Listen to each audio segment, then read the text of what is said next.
Cinema ரகசியம் நேயர்களுக்கு வணக்கம்.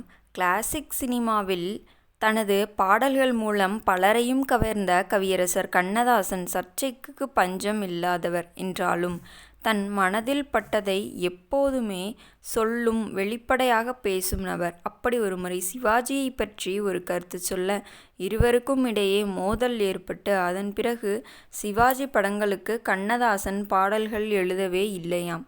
ஆம், திராவிட முன்னேற்றக் கழகத்தில் இருந்த சிவாஜி கணேசன் திருப்பதி கோவிலுக்கு சென்றது கட்சியில் பெரும் சலசலப்பை ஏற்படுத்திய நிலையில் கண்ணதாசன் இது குறித்து தனது பத்திரிகையில் தென்னாலிராமன் படத்தில் உடல் முழுவதும் மண்ணில் புதைந்து தலை மட்டும் வெளியில் தெரியும் காட்சியின் போட்டோவை வைத்து இனி கட்சியில் சிவாஜியின் நிலை இதுதான் என்று எழுதியிருந்தார். இதை பார்த்து கோபப்பட்ட சிவாஜி கண்ணதாசனை அடிக்கப் போக NS கிருஷ்ணன் சமாதானம் செய்தாராம்.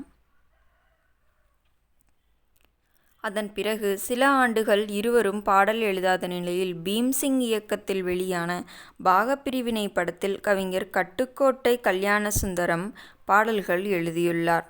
அந்த படத்தில் ஒரு தாலாட்டு பாடல் வேண்டும் என்பதற்காக பட்டுக்கோட்டை கல்யாணசுந்தரத்திடம் இயக்குனர் பீம்சிங் அவசரப்படுத்திய நிலையில், நீங்கள் அவசரப்படுத்தினால் என்னால் பாடல் எழுத முடியாது.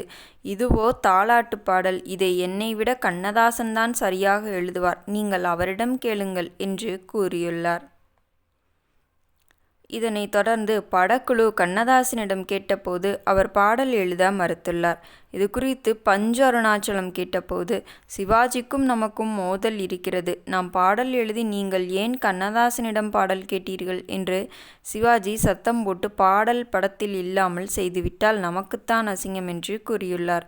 படக்குழு சிவாஜிக்கு தெரியாமல் நம்மிடமே வைத்திருக்க மாட்டார்கள். அப்படியே சிவாஜி பாடல் வேண்டாம் என்று சொன்னால் அது நமக்கு மட்டுமல்ல, இயக்குனர் தயாரிப்பாளர் எல்லோருக்கும் அசிங்கம்தான் என்று பஞ்சு அருணாச்சலம் கூறியுள்ளார். அதன் பிறகு கண்ணதாசன் பாகப்பிரிவினை படத்தில் 3 பாடல்கள் எழுதி ஹிட் கொடுத்துள்ளார். இந்த படம் வெளியாகும் முன்பே பட்டுக்கோட்டை இறந்துவிட அடுத்து வெளியான பாசமலர் படத்தில் அனைத்து பாடல்களையும் கண்ணதாசன் எழுதியுள்ளார். இந்த பாடல்கள் ஒரு நாள் இரவில் கேட்ட சிவாஜி உடனடியாக கண்ணதாசனை பார்க்க வேண்டும் என்று கூறி அவர் வீட்டிற்கு வண்டி அனுப்பியுள்ளார். அந்த வண்டியில் ஏறி கண்ணதாசன் சிவாஜி வீட்டிற்கு வந்துள்ளார். கண்ணதாசனை தன்னை நோக்கி வருவதை பார்த்த சிவாஜி தனது இருக்கையிலிருந்து எழுந்து, வாடா நீ சரஸ்வதிடா என்று புகழ்ந்து, தெரியாமல் அன்று அப்படி செய்துவிட்டேன் என்று சொல்ல கண்ணதாசனும் மன்னிப்பு கேட்டுள்ளார். அதை கேட்ட சிவாஜி, அதை விடுடா, இனிமேல் என் படத்திற்கு நீதான் பாட்டெழுத வேண்டும் என்று கூறியுள்ளார். இந்த வீடியோ உங்களுக்கு பிடித்திருந்தால் மறக்காமல் நமது சினிமா ரகசியம் சேனலை சப்ஸ்கிரைப் செய்து கொள்ளுங்கள். உங்களின் ஆதரவுதான் எங்களின் பெரிய பலம். மேலும் இது போன்ற சினிமா ரகசியங்களை தெரிந்து கொள்ள நமது சேனலை சப்ஸ்கிரைப் செய்து கொள்ளுங்கள். நாளை மீண்டும் சந்திக்கிறேன். நன்றி, வணக்கம்.